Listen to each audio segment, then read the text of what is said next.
sono tantissimi quelli che hanno necessità di mettersi, anche che concepiscono la salute anche con una certa forma fisica e anche un certo aspetto del proprio corpo, e questo albergo fornirà queste cose e mille altre cose. Ecco, ma questa decisione è stata una decisione di vertice o è stata anche condivisa dalla cittadinanza?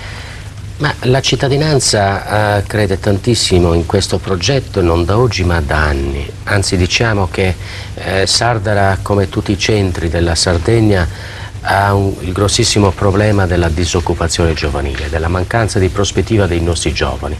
Ecco, noi crediamo moltissimo, e con noi anche i nostri giovani, che credono che questa possa costituire un'occasione per uscire dal sottosviluppo e dai problemi di questo tipo. Il centro è molto interessante, stiamo vedendo in questo momento delle immagini di Sardara e del suo Interland, ma torniamo un attimo al comune. Il comune quindi diventerà imprenditore? No, lungi da noi quest'idea. Il comune non può diventare imprenditore, a ognuno il suo. Noi pensiamo che questa struttura verrà completata nel mese di novembre. Abbiamo già avviato una campagna promozionale per far conoscere la struttura, per trovare un imprenditore serio, capace di rilanciare definitivamente le nostre terme.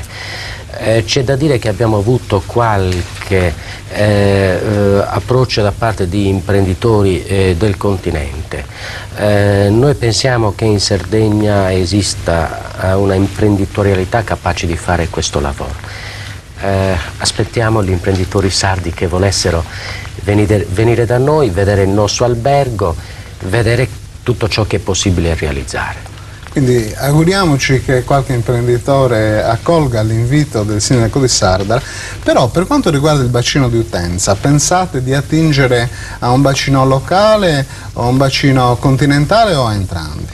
Ma guardi, in Europa ci sono oggi 100 milioni di persone che sono in grado anche finanziariamente di viaggiare, di girare l'Europa, di fare turismo e di fare anche turismo della salute. Il bacino d'utenza nostro non può che essere questo, non pensiamo assolutamente di restringere l'utenza ai sardi soltanto. Grazie dottor Magia, la regia ci chiede la linea per la pubblicità. Proprio tra pochissimo.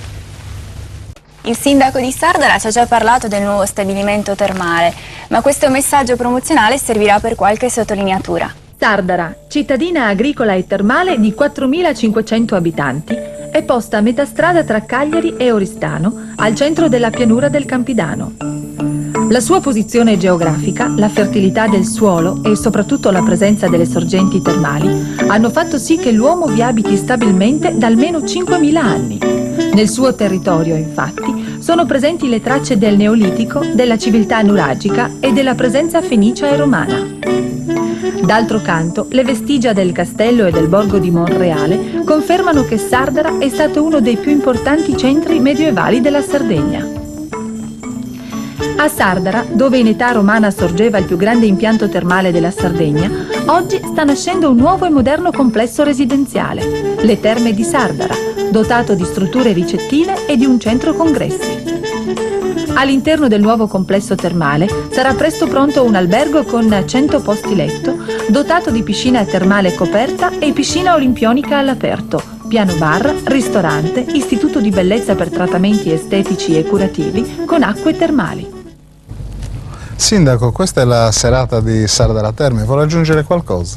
No, più che aggiungere, sottolineare l'aspetto che il comune di Sardara, il Consiglio Comunale, ha già deciso di affidare questa struttura termale che stiamo realizzando, il centro congressi e tutto quanto c'è attorno, a un imprenditore che sappia presentarci un progetto di sviluppo complessivo che consenta a Sardara, ma anche a tutta la zona, di partire veramente sulla strada dello sviluppo. Bene, con questo servizio termina bene, grazie a lei. Vi salutiamo dandovi appuntamento alle 22:30 di ogni sabato. Arrivederci.